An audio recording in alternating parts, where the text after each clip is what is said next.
Hello, I'm Lynn Pascarella, President of the Association of American Colleges and Universities. It's my pleasure to welcome you to today's webinar, High Impact Practices and Preparing Engaged Citizens in the Context of Work-Ready Graduates.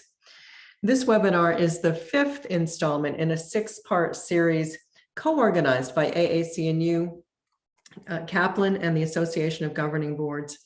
Launched in the fall of 2020, this series has facilitated unique conversations among key stakeholders, including university presidents, trustees, provosts, and employers, to address expectations for the role of higher education in preparing today's students for the global workforce.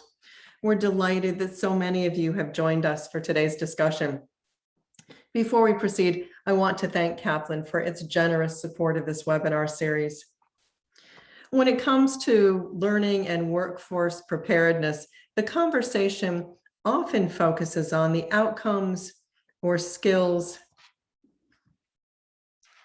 that students need most for success.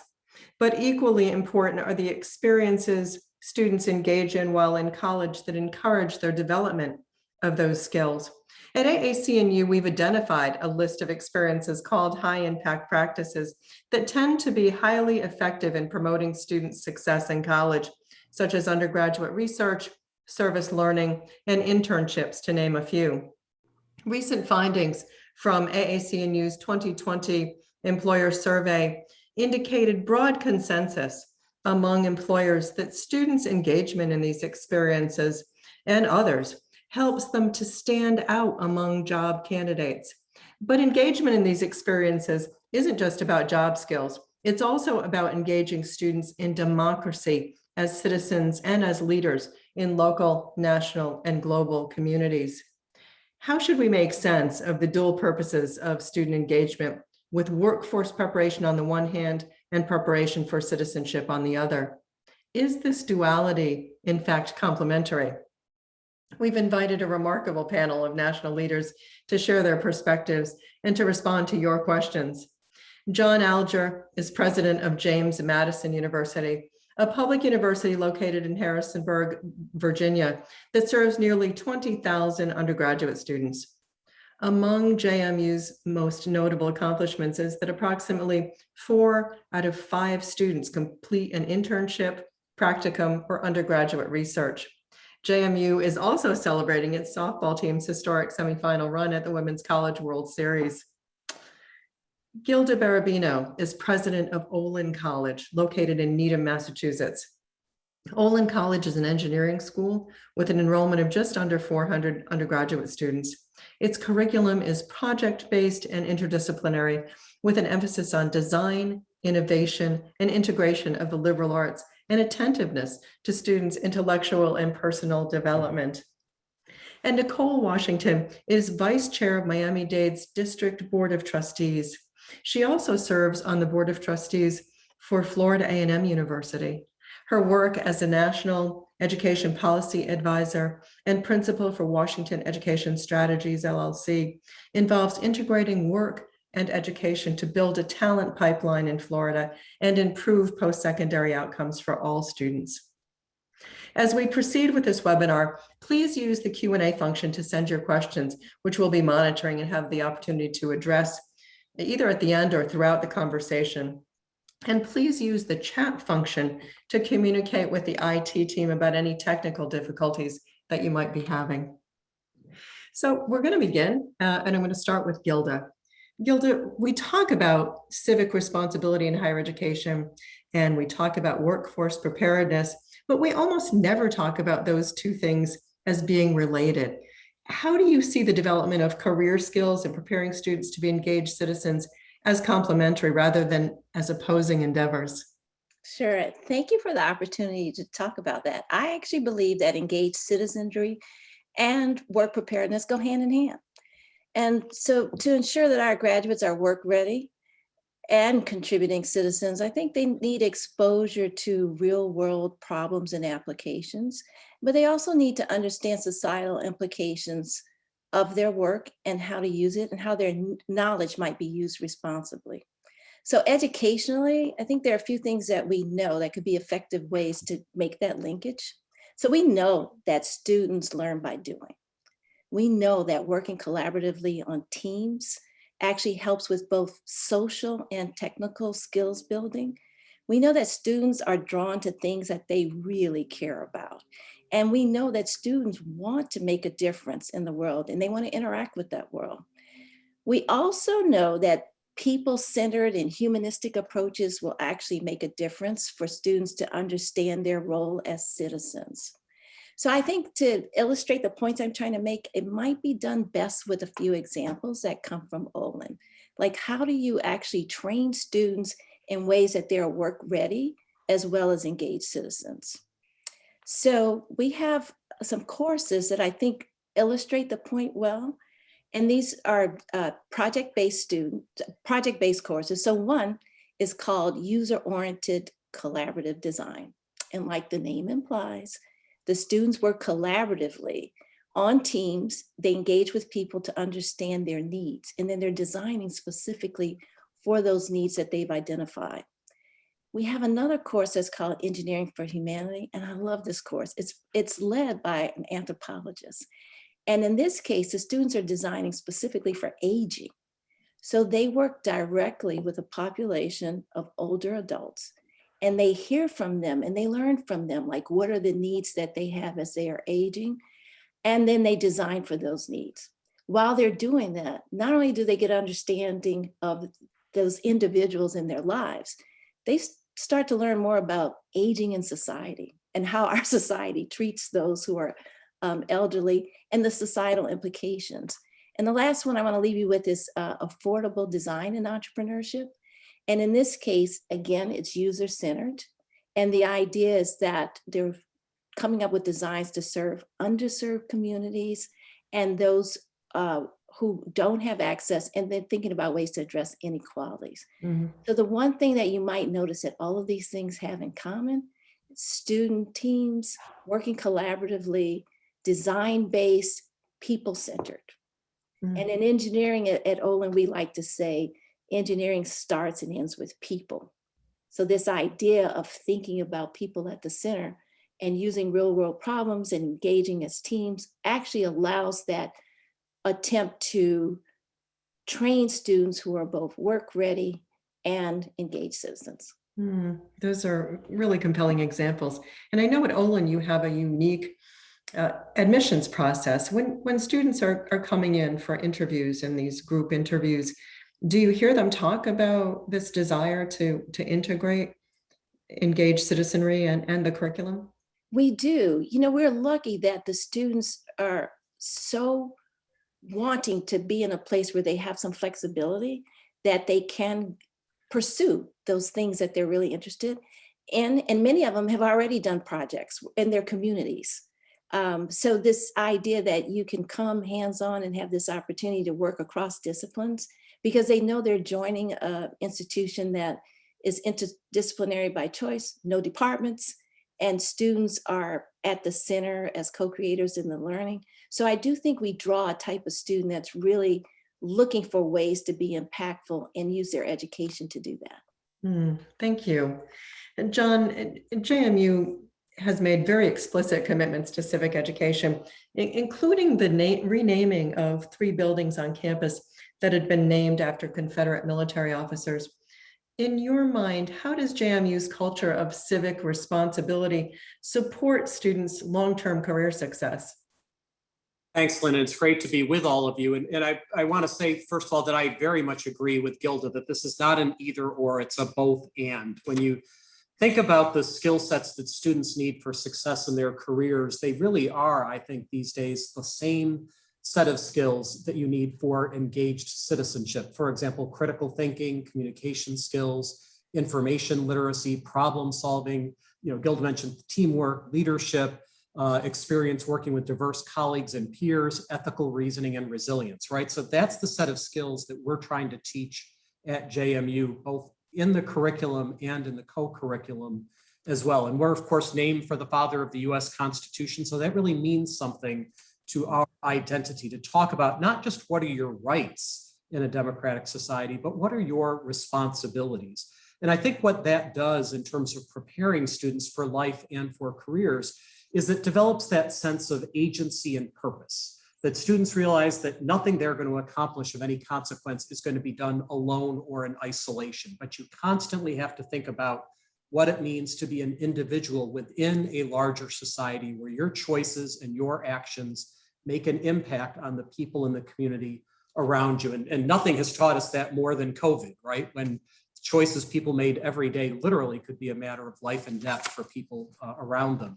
So, how do you do that? Gilda gave some great examples, and we too are intentional thinking about this across the board, thinking about these skill sets in all courses and academic majors, not just in areas like political science, where you might expect people to be talking about civic engagement, for example. So just one quick example would be in the health sciences. We have something called the Health Policy Summit, where students in health disciplines get together working in teams. They're given problems to address, for example, the opioid crisis. They come up with solutions, present those solutions to legislators and policymakers, then critique them and share thoughts and feedback. It's a very powerful example of how this can be done across the board in the sciences, in the arts, as well as in the traditional liberal arts types of disciplines. I would say to support this work, and what we've tried to be intentional about at JMU, is training and resources for faculty. We've got a wonderful Center for Faculty Innovation and a Center for Civic Engagement that help faculty to think about how you build these skills into your curriculum. And we also have a very powerful Center for Assessment that studies how well it's working and what impact these high impact practices may or may not be making in the curriculum. So I think that's really important. The last thing I'd say, Lynn, you gave that example of the renaming of the buildings, which is a challenging process for any campus to go through when you've got a lot of history, right, involved. And we're here in the Shenandoah Valley, where a lot of Civil War battles were fought. But we went through an inclusive educational process with debate and dialogue. We wanted to make sure people understood and knew the history first before we then talked about, now where do we go and what changes should we make. It was painful at times, it was incredibly challenging, but at the end of the day, I think people appreciated that we went through that educational process, that they learned something, they heard different arguments and points of view, and then we moved forward as a community. And I think that's how you develop the skills that you're talking about that are so valuable in careers and as citizens. You've been a leader in addressing the equity mandate around making sure that high impact practices are accessible to all students. And we know the extent to which higher education was disrupted by COVID-19 and that pivot to online and remote learning. How are you able to maintain that commitment to community engagement, even in an online environment, even as we shifted and navigated in response to COVID? Yeah, it's a great question. I think one of the things that we all learned is that students, as well as the community, craved connection, right? And more than ever, things that we took for granted in the past during the pandemic, people realized, we've got to be very intentional. So much of education is about relationships. And frankly, Lynn, as you pointed out, when you think about the equity lens, some students come to us and they've got parents and family friends who can get them internships, right? But a lot of first generation students come to us, students from historically underrepresented backgrounds, they don't have the same kinds of connections and social capital. So you've got to be very deliberate about being inclusive with these high impact practices. That includes things like study abroad, where early on we noticed that, look, there are big differences based on race and socioeconomic status in terms of who does and doesn't participate. So you've got to be intentional as you think about these programs and the outreach. And just a couple of quick concrete examples when we made that switch to virtual, how you maintain that community engagement. We have a local farmers market here in the Valley that basically had to shut down at the beginning of the pandemic. So we had a class that worked with them to figure out how to make it go virtual, how to help farmers get their products up online, to provide a touchless delivery service, and they were able to reopen during the pandemic. Our College of Health and Behavioral Studies did telehealth, which was really crucial to a lot of local people who could not get to hospitals and doctors' offices, including a lot of recent immigrants who live in our community. And finally, we had a class that went virtual in the middle of the 2020 census, which of course is terribly important to communities, right? And we have, again, a lot of recent immigrants, a lot of people who might not have been counted ordinarily. And this class worked with community partners virtually to find and reach out to people in the community to get them counted. So it was happening across the curriculum, but it was the result of deliberate effort. Thank you. It's fantastic. Nicole, we've seen a strong theme in this conversation and across the webinar series, being that we need to resist dichotomies and either or scenarios when it comes to what campuses want for students learning and the skills that employers are seeking. One of the tools for bridging divides can be effective uses of data. I'm wondering what you see as the opportunities for more effective use of evidence in communicating the connections between campus and civic experiences and workplace preparedness. Thank you, Lynn, and thank you for allowing me to be here. And thanks to Gilda and John for such really good examples. But Lynn, to your question, I think there's a question about the value of college right now. And I think that question comes up a lot because we're not making or seeing the intentional connections between academic preparedness and work preparedness and engagement. But when you look at the data, right, generally individuals with higher levels of education, they earn more, they pay more in taxes, they're more likely to be employed, they're more likely to be active, which is both physically active and civically active. They're 2 times more likely to volunteer in their communities. They're 35–40% more likely to vote. So there is a correlation there that we are not intentional about, and many of our institutions are not intentional about communicating to the public. But I do think, and even during the pandemic in Florida, we saw, individuals, and I'm sure it's across the country, with high score or less being disproportionately impacted by either losing their jobs or losing income during the pandemic. But what I would say is I think we have to think of college not singularly as this 4-year residential experience, but as a broader matrix of academic, technical, and work experiences. So instead of saying college and career ready, which really looks like college or career ready, I prefer to say that all pathways are career pathways. They just require different levels of education and training.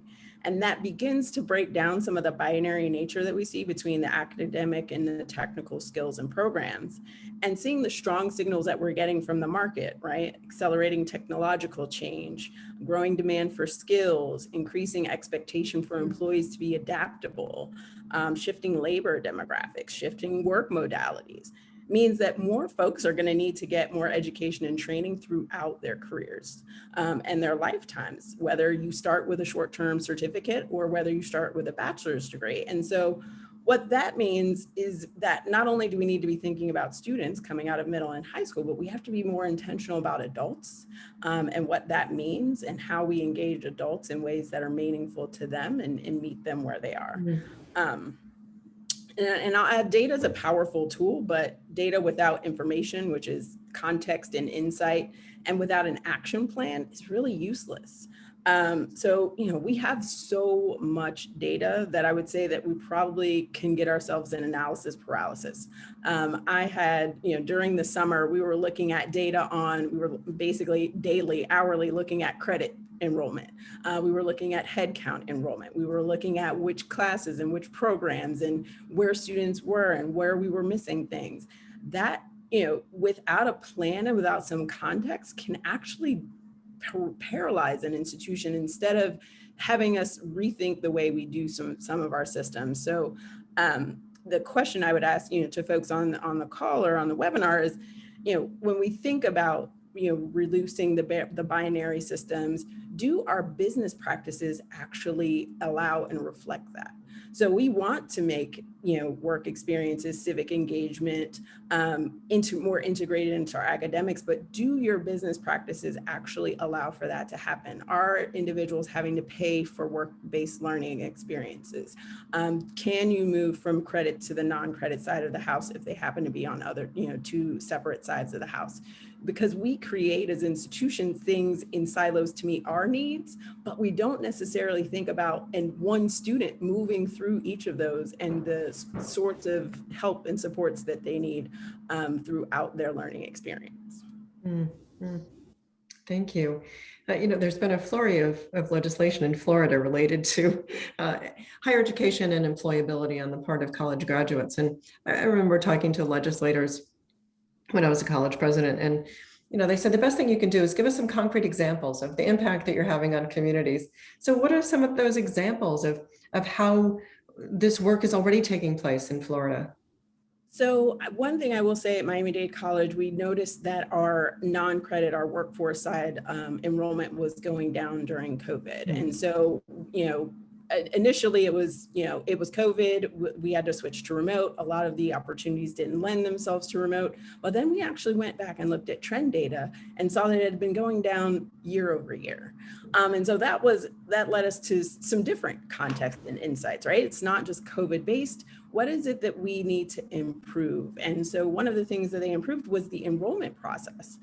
So the especially if you're going into a short-term certificate or certification program, those programs are 2 to 20 weeks, and they are pretty much ongoing. But if you don't have the sort of what we call college knowledge to be able to register and provide documents and information in a timely fashion, it's not intuitive for many individuals. And so actually went back and streamlined that process for individuals and are working on embedding all of our short-term credentials into programs so that individuals can continue on their pathway as they continue and as they desire.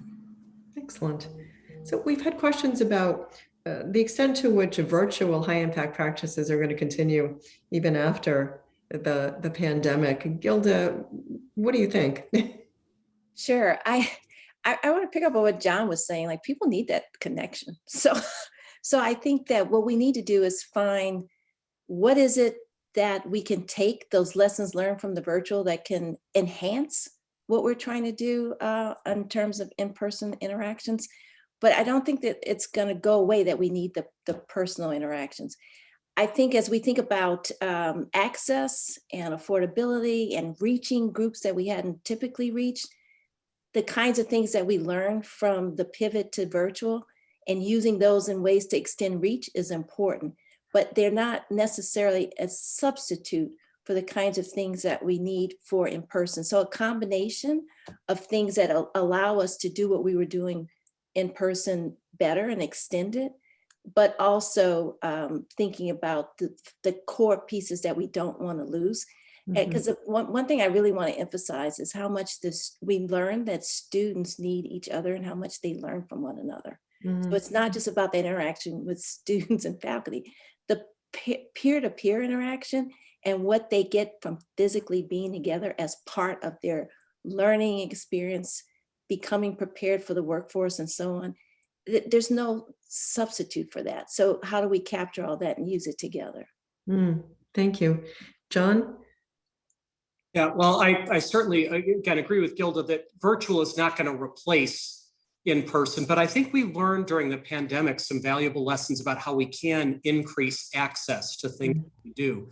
And I think, for example, about some of the opportunities with study abroad, which virtually shut down, of course, during the pandemic. And one of the things that we have done is we've experimented with shorter term types of opportunities, which we were starting to do even before the pandemic, but that certainly has been accelerated.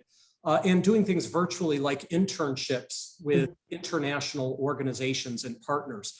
And by experimenting without the constraints of time, space, and to some extent finances, with students being able to participate, we had students, for example, student athletes who had never been able to do some of these things, like certain types of internships or because it didn't work with their schedules, that now could participate. Well, that's a good thing, right? I think going forward, we're going to be very intentional about figuring out how to make these different types of opportunities accessible and available, and to be more flexible to overcome some of those time and space constraints, and also financial. So working with alumni to say, look, you all tell us that internships are really important. Well, how about funding internships, especially when you think about students from historically underrepresented backgrounds or disadvantaged economic backgrounds, because some of these internships historically have been unpaid, and that just doesn't work for a lot of these students. I think being intentional about learning from some of these lessons during the pandemic will serve us well going forward, both virtually and even in the in-person environment. Nicole, there's been a lot of press around the disparately negative impact that COVID-19 has had on faculty of color, on women. And one of our participants asks, how do you set the tone from the top so that it's everyone's responsibility to engage in these activities and not just the responsibility of diverse faculty and staff? In other words, how do you avoid the minority tax?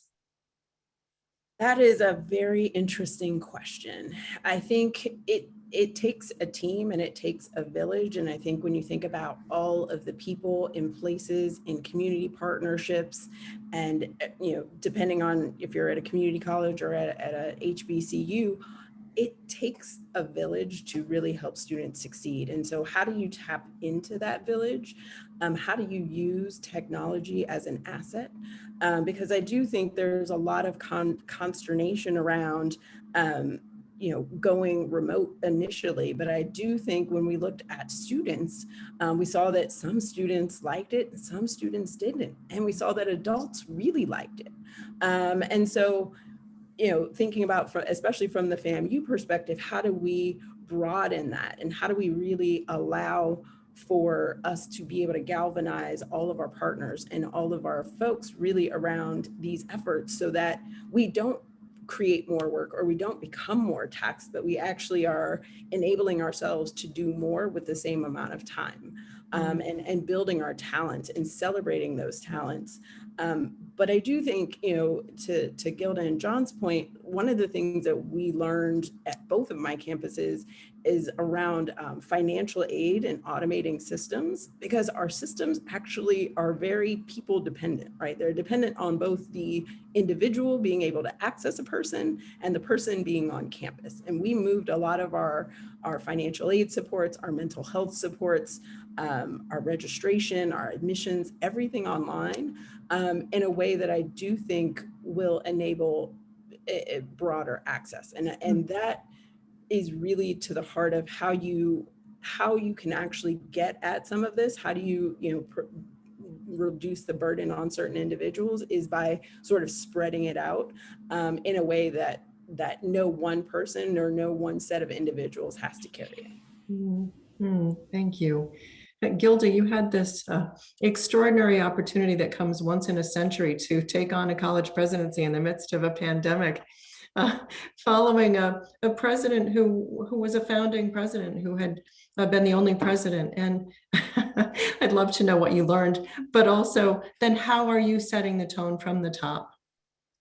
Sure. It's both exhilarating on one hand. I know we talk about not necessarily having dichotomies, but this is one. It's exhilarating on one hand and daunting on the other. And how do you bridge that? So I think it's really important to build on the successes while at the same time do some new things. And the success actually allows you to think and push even to greater heights than you might not have been able to done if you did not have that. So coming in new and in the midst of a pandemic, I really took this as an opportunity to just shake everything up. Like, how do we've got to change our models. We have to think differently. We have to be more creative about how you transfer a very hands-on environment to remote, all of this. So I used it as an opportunity to be reflective. And how do we learn from what we've done in the past and what we're doing differently and thinking about what we want to do in the future? And how do we keep that excitement going at the same time where, yes, it's daunting, but the real excitement is what's there in the future. And I have to tell you, just one quick example that was so helpful for me starting out. We did bring students from the first year on campus, socially distanced in their rooms. So I was greeting families as they were coming in. So these are parents and family members and supporters coming in with first year students. They were so excited. You wouldn't even have known that it's remote, nobody else is here, the excitement and the pleasure and the joy of coming and starting that academic career was unbelievable. And it's those kinds of things that really keep us going. That's great. John, we have somebody who's wondering how you get support from chancellors, from boards of visitors, trustees, state legislatures to reinforce the importance of preparing students for work in a culturally, racially, socio-economically diverse world. Yeah, I think it's a great point and an important question, because I've often told our own board and our alumni that the most important strategic resource we have as an institution and as a country is our diverse people. But that's only going to be true if you allow people to develop to their full potential, right? So we have such a critical role to play. And I serve, for example, on the Council on Competitiveness, and they right now are looking very actively at these issues for US competitiveness, because they realize that this is our greatest strategic strength, but we've got to figure out how to tap into it and how to give students those skill sets to work in diverse teams, to develop cultural competency.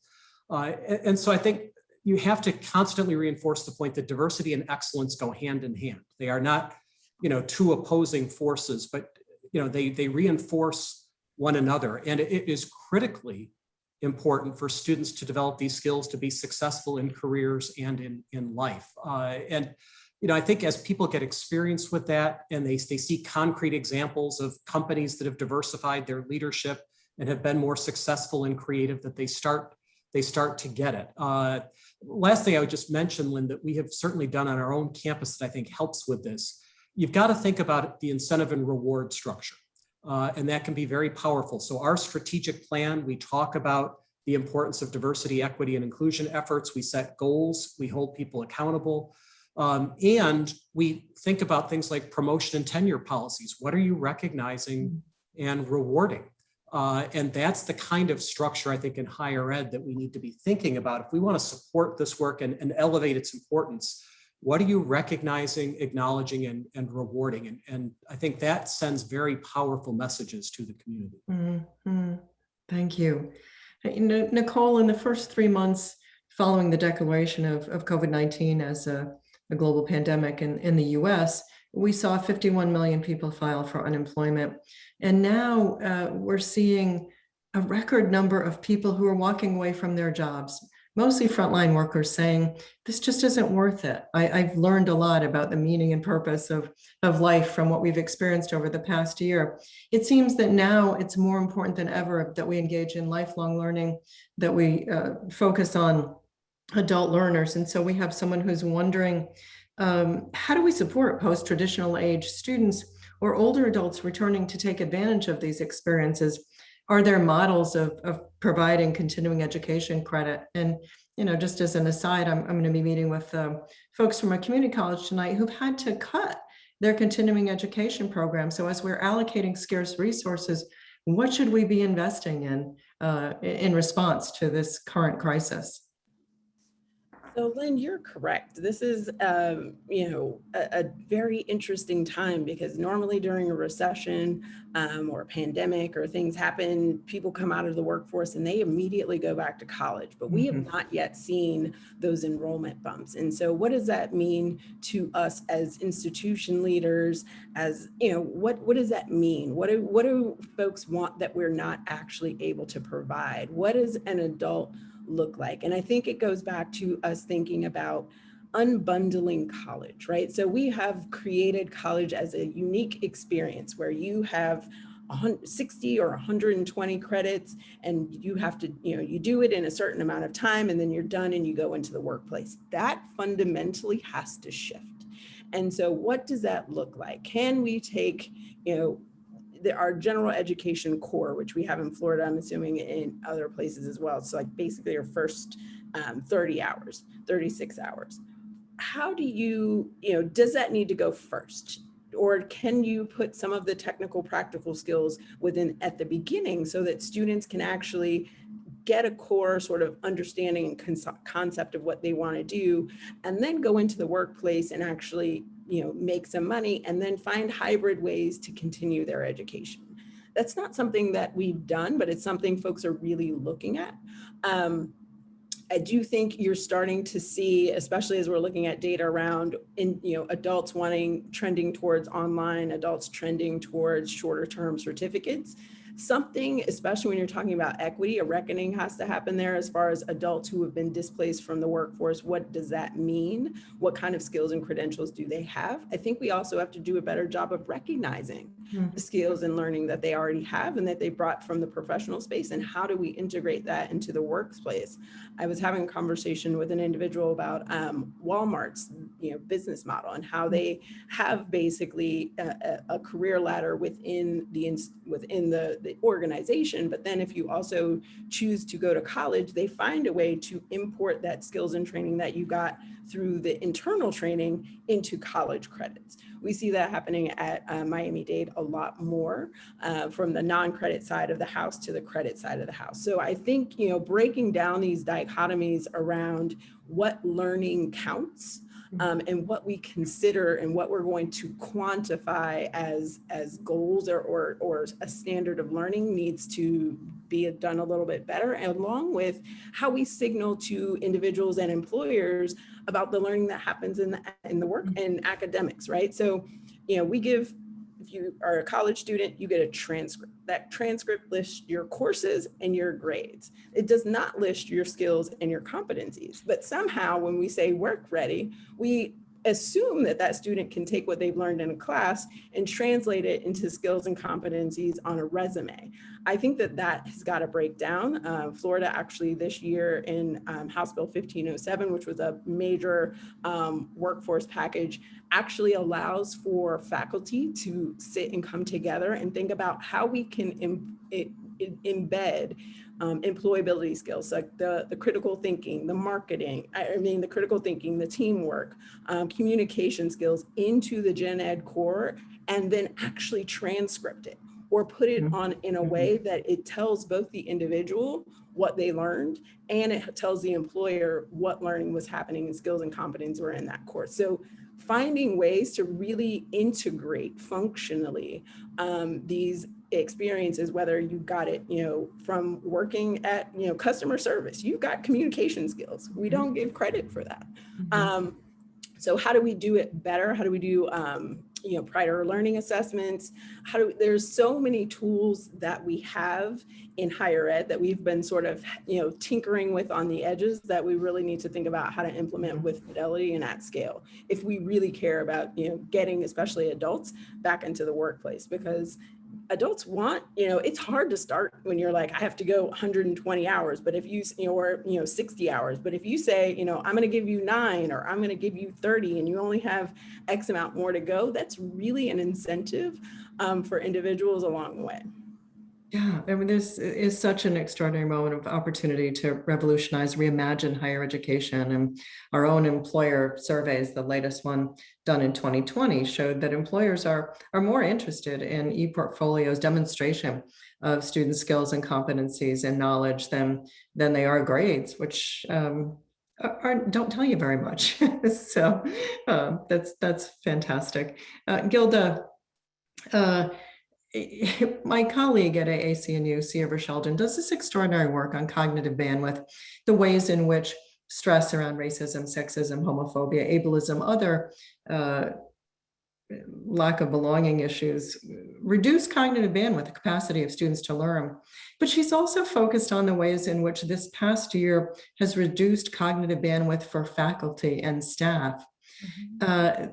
Faculty and staff really demonstrated remarkable resilience in the pivot to online and remote learning, engaging in new pedagogies, many working in this format, virtual format for the first time, and really undermining this notion that colleges and universities are places that glaciers go to relax. So I think we've made a difference in changing perceptions, but it has taken a toll. And so we see so many faculty and staff who are saying, enough, I can't engage in any more innovation in higher education. So one of our participants asks, how do we encourage campus stakeholders to keep engaging in these experiences, given all of the the toll that this has taken. So it is quite the toll. I think one of the things we have to do is acknowledge it. I think that's part of the problem. Like, we can't pretend that people didn't have to go through that. We can't pretend that it's not a huge lift. So acknowledge it. And then once we acknowledge it, like, what are we going to do about it? Like, how do we support moving forward? And I think a big part of it is to also let people know you're not alone. It's not unique to you. Like, we all sort of experience there. In many ways, we had our levels of stress. And then how do we come back individually and collectively to be supportive? Because it is all about providing what's needed at the time that it's needed. That's part of what we mean about inclusive, equitable environments. We need to do it for our students, but we need to do it for our faculty as well. And you know, we should be focused on our students, absolutely. But we also should be focused on what faculty need to best support our students.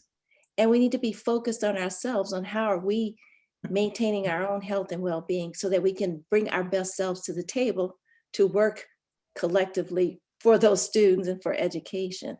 So the idea that we would actually name it and then provide some support for it. And sometimes we don't know what the right answer is, but we do know that we can come together and talk about it and reach out to others for support. I think it really does make a difference. We at Olin have acknowledged to our faculty, we know it's been tough. What do we need to do? Like, help us help you, kind of thing. Just like this, the faculty went out of their way to help the students. And so now we're saying, we get it, help us help you so that you're in a better position to help others. And I think this also helped us see, just in general across the world, like, these kinds of stresses, what about people who are underserved and marginalized and are dealing with that kind of stress every day, not just because of a pandemic? So to have that broader look, that broader opening and broader care and shared responsibility, I think will help us absolutely. There's lots of lessons that we learned from that, but we definitely need to care for one another. Yeah.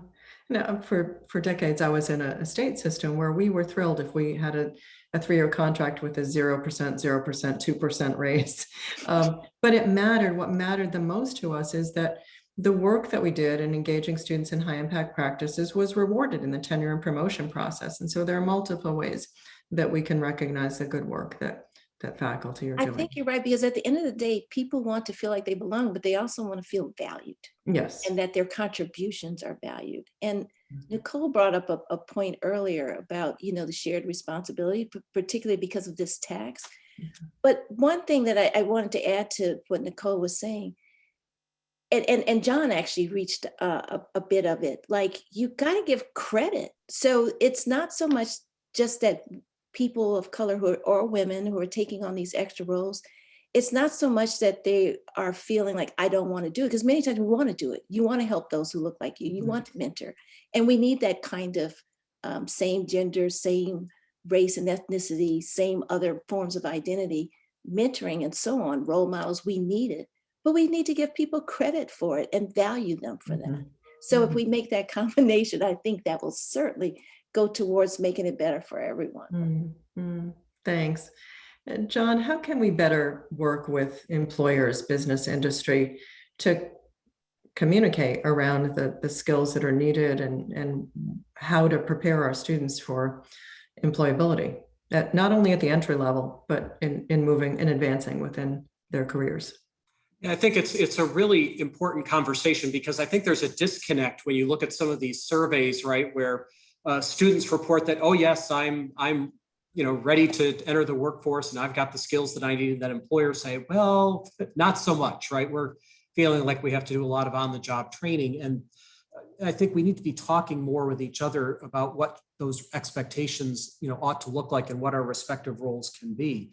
So one way we do that at JMU, all of our different academic colleges have external advisory boards, alumni and others from industry and business, who many of them perhaps might work in HR or are involved in the hiring process. So they know the kinds of skills that they're looking for that will help people succeed. And they're in constant conversation with our faculty about what are we seeing, once students graduate, and what are the skill sets that are really important to us. And so to be able to have that kind of conversation and not be afraid of it back and forth, I think is really important. I do think that there are roles that we can both play, right? I think sometimes you'll hear from corporations, they want you to do the kind of training for them that really is unique to their business. So I think that's where the back and forth is important, because what we tell employers is, look, we're not just preparing students for that first job at a particular company or business. We're preparing them to be lifelong learners. And so that it's all a conversation you can have with employers about what can you do to encourage that kind of lifelong learning. Education doesn't stop once you graduate from a college and university. So I think it's a two-way conversation, but being intentional about places where that dialogue can happen, that's what I think can be really helpful. And that's where I think these external advisory councils and boards have been so helpful to us. Mm-hmm. Thank you. Nicole, for the past several years, we've been talking about the lack of sustainability of the current financial model of higher education. And now, in the face of COVID-19 and the ensuing economic crisis, it's clear that we can't allocate scarce resources in the way that we have been over the past few years. So one of our participants asks, during this time, what experiences should colleges and universities invest in, and how would you advise campus leaders to invest in ways that have the greatest return on that investment for students and for employers?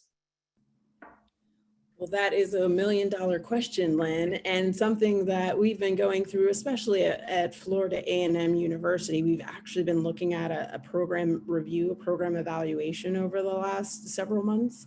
And even before COVID, we were already having a conversation around, for years, the higher ed model has been based off of enrollment, right? The more students you have, the bigger your, the bigger your funding was, both being public from the state and the tuition revenue from students. But as we move to more performance-based funding, we've had some real conversations around building new programs and how you do it. Because before, the mantra was, if you build it, they will come. And now it's, is this our strategic advantage, right? So where do we want to be leaner and meaner, or broad and sort of narrow? And I think that we're having, some of those conversations more and more, looking at program productivity. So not just the number of students in there, the amount of research that comes from the different programs.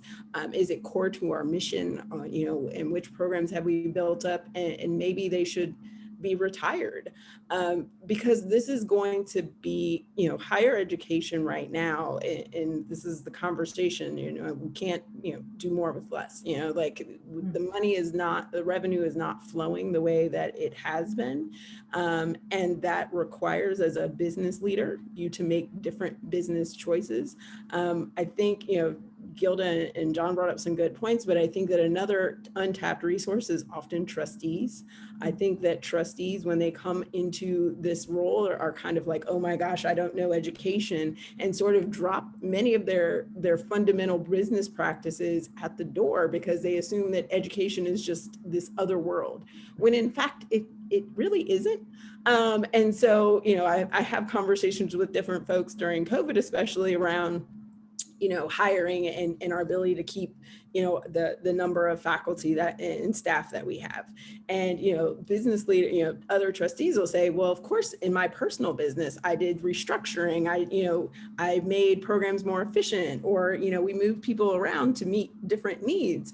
But in the actual education space, that seems like a no-no. And it's like, I think the transferability of those skills, and not just sort of leaving one brain over here and one brain over here, will actually help, because we do have to figure out how we're going to prove our value. And I think our value more and more is based off of graduation and outcomes, and less on just the number of students that you have at your institution. And so how do you continue to work smarter and harder? I think technology has been a huge enabler. I think that looking at processes across institutions, looking at, centralized services, what's centralized, what's not, looking at cost sharing. We're looking at across silos at Miami-Dade College. We're looking at how to work with our local workforce board to do student advisement and career services, because there's funding there. And that's a partnership that we need to build anyway. And it's a win-win for both of us. So really, I think thinking outside of the box about where resources are, but also applying a business lens to this space can be helpful. Thank you. Gilda, there was a recent AAC&U article on the concept of design refusal, the idea that students look at possible community partners or projects from their own lens and values and make decisions based on those values. In a world of big tech and ethical dilemmas, it seems that this might be more prominent. So how do we find the right level of support for students to express agency and civic commitment, and how do we invite them in as co-collaborators? And I think this question is particularly fitting for you because you do this. We do actually, and our students, along with our faculty, have also been doing some writing about design refusal. And I think the way we invite them in is to say, when you look at this problem, look at all aspects. It's not just the technical aspect. You have to look at the social aspects as well, and let that be part of the learning. Like, it's expected to be part of the learning. And what we found with the students working on teams is they were actually driving that themselves.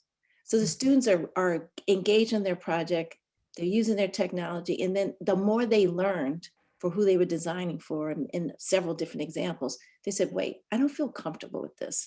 I don't think this technology is being used in a way that it's actually serving those that we were really trying to serve. So they go back to the professor and say, you know what, we don't want to do this. We're not doing this project. And that being embraced as part of the learning and respected. So they came up with a different project. So I think that this, like, giving attention to that and drawing attention to, it is not just design just to design. It's not just do it because we can do it and we have the technology to do it. That is considered part of your learning, to be responsible about how that technology is being used, and to invite those students in and say, yes, we empower you to make some of those decisions for yourselves. And the learning part of it, where they're balancing the technical piece and the ethical piece and, the social dynamics, it was their learning coming together and as a group saying, we don't want to do this, and to let them know that that is part of their learning. Thanks. So in closing, we've got a few minutes left. I'm going to ask each of you to give one recommendation that you would have for how colleges and universities can more effectively connect high impact practices and civic engagement with career preparedness. So John, we'll begin with you. Okay, well, I'll give an example of a type of course that we have at JMU that I think can be very effective. We have something called the X Labs at James Madison University, where they're all about interdisciplinary problem solving. These are team taught classes by faculty, and the students come from different academic majors and work in teams. And what happens is you'll get a problem from government or industry where there's no answer in the back of the textbook, right? There is no textbook for this. And the students spend a semester trying to develop solutions and answers, and they have mentors from business or industry. We've done it, for example, with problems coming from the State Department and the Defense Department, where they were genuinely working on something. They said, we need help. Here's the problem. Students spend a semester. What can you come up with? And I think that kind of interdisciplinary, innovative problem solving is really important for students, and something that can be absolutely life-changing, because they learn different skill sets. They learn how to work in diverse teams. And there's a lot of trial and error involved, right? So one of the most valuable experiences from these types of courses is when something doesn't work.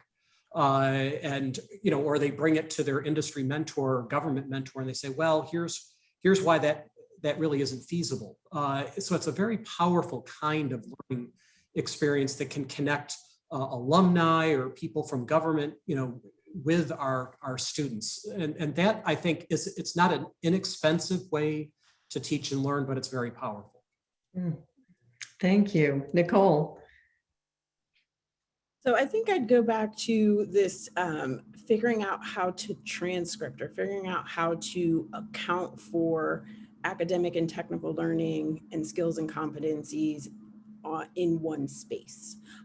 Because, if you get, oftentimes if you get a certification, you get like the piece of paper, or and when you get the credential, you get a transcript, and you have all of these things that you need as part of your digital resume as you continue throughout work and life.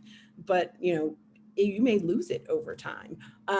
So how do we think about, and this is, thinking about lifelong learning, how do you really provide a student, a worker, a graduate in one space, their actual portfolio that is transferable both in the academic and in the professional space? Thank you. Gilda. So building on what John and Nicole said, I would say that we need to insist upon all students having scientific literacy along with literacy in the liberal arts, regardless of what they are studying as their major. And I think we need to have systems where we eliminate the barriers for people working across disciplines and silos and boundaries.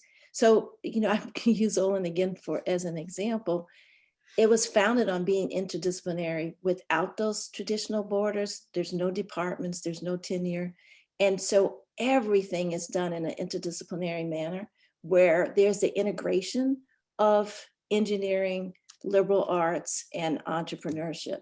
So this integration is what we need so that we can have multiple pathways, we can have multiple ways of giving credit for what's experiential and what is in a classroom and what's outside of the classroom, cross those boundaries and demand that literacy on both scientific levels and social levels so that students are building those skill sets at the same time. And we absolutely can do it. And we're all better off for having that literacy across the board. As we end today's webinar, I want to express my gratitude to John, Gilda, Nicole for their insights, to my colleague Ashley Finley, instrumental in bringing us together, and thank each of you for joining us. We hope that you'll return for our last webinar in the series on August 18th that will address scaling and institutionalizing work readiness in higher education. Thanks for all that you do every single day, and be well. Take care, everyone.